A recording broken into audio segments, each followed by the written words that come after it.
बाप बड़ा ना भैया, सबसे बड़ा रुपया। इस कहावत को सुनकर आप जरूर मुस्कुरा रहे होंगे, है ना? और क्यों ना मुस्कुराए, आखिर ये सच भी तो है। आज की दुनिया में पैसा सब कुछ नहीं है, पर बिना पैसे के भी कुछ नहीं है। लेकिन अब जरा सोचिए, आपकी जेब में जो नोट और सिक्के खनक रहे हैं ना, वो आखिर आते कहां से हैं? क्या ये बस किसी मशीन का जादू है कि बस एक बटन दबाया और नोट तैयार? अगर आपको भी ऐसा ही लगता है तो जरा रुक ही जाइए, क्योंकि इसके पीछे छिपी कहानी इतनी आसान तो है नहीं। इसमें है रोमांच, मेहनत और साइंस का बेहतरीन मिलन। आज मैं आपको ले चलेंगे उस सफर पर जहां पर आप जानेंगे कि आखिर फैक्ट्री में नोटों की छपाई कैसे करी जाती है। तो चलिए वीडियो को शुरू करते हैं। भारत में नोटों की छपाई का काम एक बहुत ही ऑर्गेनाइज्ड और सीक्रेट प्रोसेस है, जो कि आरबीआई यानी कि हमारा रिजर्व बैंक ऑफ इंडिया की देखरेख में होता है।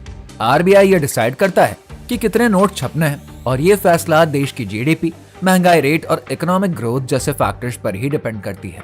नोट छापने की प्लानिंग पूरी तरीके से सरकार और आरबीआई की आपसी सहमति से ही होती है। इसके लिए मिनिमम रिजर्व सिस्टम को फॉलो करते हैं, जिसके तहत आरबीआई को एक तय अमाउंट का रिजर्व अपने पास रखना बहुत ही जरूरी है। ऐसा करने से इकोनॉमी बैलेंस में रहती है। नोट छापने के लिए जिस कागज का इस्तेमाल किया जाता है वो कोई आम पेपर नहीं होता। इसे सिक्योरिटी पेपर कहते हैं, जो कि बेहद ही मजबूत और टिकाऊ होती है।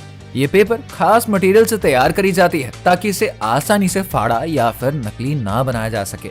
भारत में ये पेपर मध्य प्रदेश के होशंगाबाद और महाराष्ट्र के देवास में तैयार करी जाती है। इस पेपर में वाटरमार्क और थ्रेड्स जैसे सिक्योरिटी फीचर्स होते हैं, जिससे कि नोट की पहचान करना आसान हो जाती है। और यही खास कागज भारत की करेंसी को सेफ और यूनिक बनाती है। नोट के कागज के बाद बारी आती है इसे छापने में इस्तेमाल होने वाली स्याही की, जो कि बेहद ही खास होती है और इसे देवास मध्य प्रदेश में बनाया जाता है। ये स्याही आम स्याही से अलग होती है, क्योंकि इसे लंबे समय तक टिकने और नकली नोट बनाने वालों को चकमा देने के लिए डिजाइन किया जाता है। इस स्याही में खास केमिकल्स और टेक्निक का इस्तेमाल किया जाता है, जिससे कि ये जल्दी खराब नहीं होता और नोटों की पहचान भी आसान रहती है। यही खास स्याही नोटों को यूनिक और सुरक्षित बनाती है, ताकि नकली नोट बनाना मुश्किल हो जाए। ये पूरी तरीके से इंडिया मेड ही होती है। नोट छापने का काम तभी शुरू होता है जब कागज और स्याही पूरी तरीके से तैयार हो जाएं। इस प्रोसेस में बड़ी और एडवांस मशीन्स की अहम भूमिका होती है, जो कि तेज स्पीड के साथ काम करती हैं। सबसे पहले नोट का डिजाइन तैयार होता है, जिसमें गांधी जी की तस्वीर, वाटरमार्क और सिक्योरिटी थ्रेड जैसे इंपॉर्टेंट फीचर्स जोड़ दिए जाते हैं।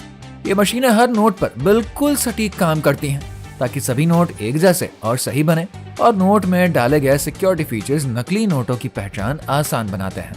ये प्रोसेस कई स्टेप्स में होता है और हर स्टेप में क्वालिटी का पूरा ध्यान रखा जाता है।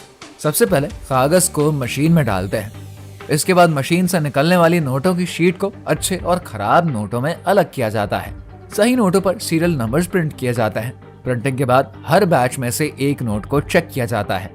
इस चेकिंग के दौरान ये देखा जाता है कि सभी सिक्योरिटी फीचर्स, प्रिंटिंग और डिजाइन सही हैं या फिर नहीं।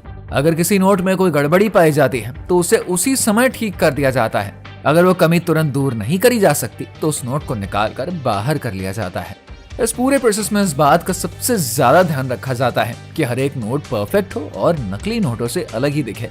साथ ही क्वालिटी कंट्रोल का भी सख्त पालन होता है, ताकि करेंसी पूरी तरीके से सेफ और भरोसेमंद हो। आपको जानकर हैरानी होगी कि नोट छपाई की मशीन इतनी ज्यादा सटीक होती है ना, कि हर नोट एक जैसी ही दिखाई पड़ती है। लेकिन इसके बावजूद हर नोट का अपना अलग अलग सीरियल नंबर होता है, जो कि उसे अनोखा बनाता है। जब नोट छपकर तैयार हो जाता है तब उनका काम खत्म नहीं होता है। अब आता है असली टेस्ट। हर नोट की बारीकी से जांच करी जाती है, ताकि किसी भी तरह की खराबी ना हो। जो नोट सही होते हैं उन्हें पैक कर दिया जाता है, लेकिन जिन नोटों में कोई भी कमी रह जाती है उनको अलग करके रखते हैं, जिससे कि बाद में आरबीआई के सेंट्रल ऑफिस भिजवा देते हैं और फिर से खराब निकली नोटों की संख्या के बराबर नोट ही छापे जाते हैं। ये टेस्ट और चेकिंग इतनी ज्यादा सख्त होती है कि कोई भी खराब नोट सिस्टम में आ ही नहीं पाता है। इसके बाद जिन सही नोटों को पैक किया गया होता है ना, उन्हें कॉन्फिडेंशियल तरीके से आरबीआई के क्षेत्रीय कार्यालयों में भेजते हैं, ताकि वो लोगों तक सुरक्षित पहुंच सके। तो अब ये तो थी नोटों की छपाई का प्रोसेस, पर क्या आपने कभी गौर किया है कि 1 रुपए का नोट बाकी नोटों से क्यों अलग होता है? इसका राज बहुत ही दिलचस्प है। 1 रुपए का नोट भारत सरकार द्वारा छापा जाता है, जबकि बाकी सारे note reserve bank of India द्वारा छापते हैं। ये फर्क इसलिए है क्योंकि 1 रुपए के नोट का पूरी तरीके से मैनेजमेंट और छपाई सरकार के हाथ में होता है, जबकि दूसरी नोटों की जिम्मेदारी आरबीआई के पास होती है। इसलिए 1 रुपए का नोट खास है, जिसमें भारत सरकार का लोगो और उसकी स्पेसिफिक डिजाइन होती है, जो कि इसे बाकी नोटों से अलग बनाती है।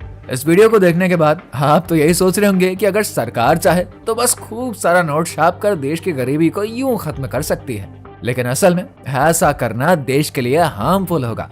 आपको बता दें, अगर सरकार ज्यादा नोट छापेगी तो इससे महंगाई बहुत बढ़ जाएगी। इसको एक एग्जाम्पल के साथ समझते हैं। अगर सरकार हर व्यक्ति को 1 लाख रुपए दे देती है तो बाजार में पैसों की सप्लाई बढ़ जाएगी, लेकिन सामान और सर्विसेज की क्वांटिटी वही रहेगी। पहले जो चीज 10 रुपए की थी वो अचानक से 1000 की हो जाएगी, क्योंकि ज्यादा पैसे से चीजों की डिमांड भी तो बढ़ेगी, लेकिन सप्लाई वैसे की वैसे ही रहेगी। इससे सामान महंगे हो जाएंगे और गरीब लोगों की हालत और भी खराब हो जाएगी। इस घटना को मुद्रास्फीति यानी कि इन्फ्लेशन कहते हैं, जो कि देश की फाइनेंशियल कंडीशन के लिए बहुत ही खराब है। इसीलिए सरकार बहुत ही सोच समझकर नोट छापती है। वैसे भारत में नोट छपाई का प्रोसेस इतना आसान है नहीं जितना हम लोगों को लगता है।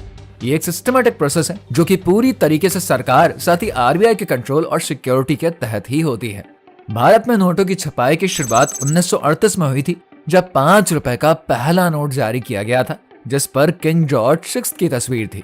लेकिन भारत की आजादी के बाद नोटों पर महात्मा गांधी जी की तस्वीर छपनी शुरू हो गई।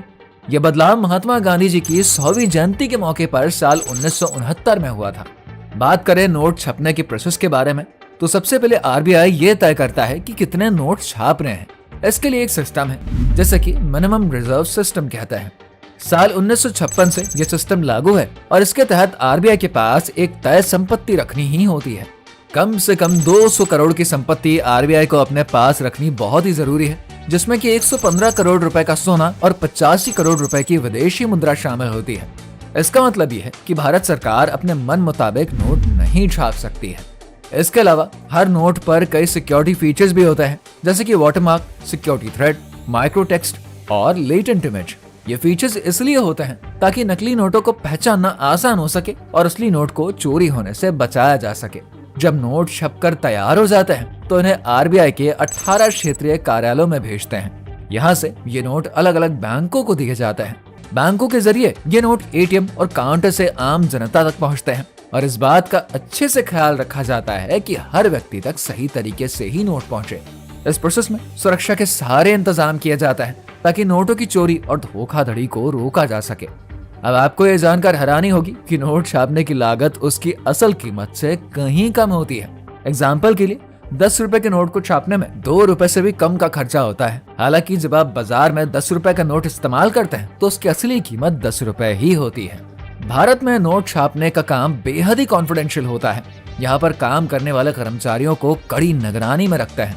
केवल वही लोग जो इस प्रोसेस का हिस्सा होते हैं उन्हें इन फैक्ट्रियों में जाने की अनुमति होती है। यहाँ की सुरक्षा इतनी कड़ी होती है कि बाहरी व्यक्ति को इस काम के बारे में ज्यादा जानकारी मिल ही नहीं पाती। ये सब इसलिए किया जाता है ताकि नोटों की छपाई में कोई भी गड़बड़ी ना हो और देश की फाइनेंशियल सिक्योरिटी बनी रहे। ये सब एक बहुत बड़ी स्ट्रैटेजी का हिस्सा है जो कि देश की फाइनेंशियल स्टेटस को स्टेबल और सेफ रखने के लिए काम आती है। ये पूरा प्रोसेस न केवल कागज और स्याही का खेल है, बल्कि एक ऐसा सिस्टम है जो कि देश की इकोनॉमी को कंट्रोल करता है। वैसे आपने 1 रुपए का नोट देखा है क्या? हमें कमेंट करके बताइएगा। अगर वीडियो पसंद आई है तो इसको लाइक और शेयर करके चैनल को सब्सक्राइब करना बिल्कुल ना भूलें।